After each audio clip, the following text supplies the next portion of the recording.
विश्व खाउटी अधिकार दिवस 2024 जिला स्वतंत्र प्रशिक्षण गृह सम्मिलनी कक्षरे पालित हो जाइछि।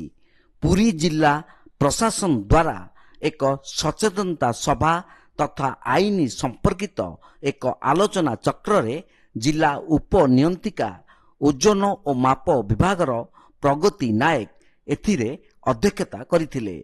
जिला जोगाण अतिरिक्त अधिकारी प्रभंजन साहू, जिला उप सूचना अधिकारी आरके पात्र जिले रे खाउटी मानक निमंते रहितिबा विभिन्न सुविधा सुजोग संपर्क रे आलोकपात करिथिले।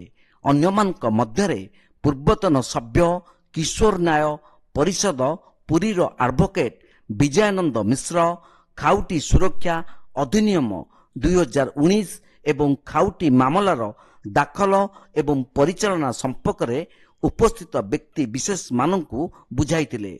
जिला जोगाण विभागर जांच कमिटी सदस्य श्यामप्रकाश सेनापति खाउटी मानकर अधिकार एवं दायित्व संपर्क रे आलोकपात करिथिले।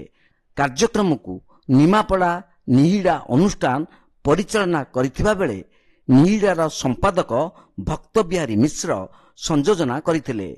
गोप ब्लॉक अध्यक्षा जुनू नायक, निहिड़ार संयोजक विजय कुमार मिश्र प्रमुख आलोचना रे अंशग्रहण करिथिले।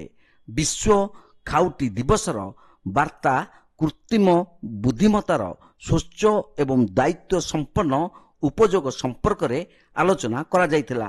निहिड़ार संयोजक शशिशेखर पंडा धन्यवाद अर्पण करिथिले। जिल्लार विभिन्न स्तर रे कार्य करुथिबा मिशन शक्ति महिला सदस्य माने कार्यक्रम रे उपस्थित रही खाउटी सचेतनता आलोचना रे अंशग्रहण करिथिले। जे खाउटी मानक पे जे 6टी अधिकार अछि से अधिकार को आमे ग्रामांचलर समस्त जनसाधारण को जणैबा एवं तांको जागृत कराइबा एवं सेमानक अधिकार विषय रे तांको सचेतन करी जेतेबेले जिनिस किनिबे बा खाउटी सामग्री किनिबे से संपर्क रे रसीद संग्रह करिवे। ता सहित बार्गेनिंग करिवार मध्य एमआरपी ऊपर से बार्गेनिंग करि परिबे, पचारि परिबे, शिखि परिबे, जणै परिबे एवं ता सहित केबे केउठी जदी ठकामीर शिकार हुअन्ति डुप्लिकेट जिनिस आनन्ति ताहले समानकर जो जिला स्तर आरंभ करी जातीय स्तर पर्यंत खाउटी फोरम अछि सेठी बिना पैसा रे समान आवेदन करि परिबे।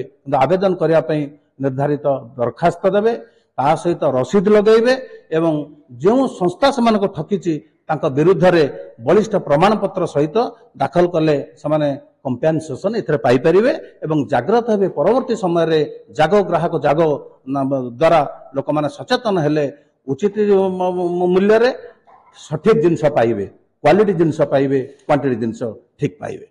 कैमरा पर्सन रवि जेनांक सह सुधांशुकर रिपोर्ट तीर्थक्षेत्र लाइव।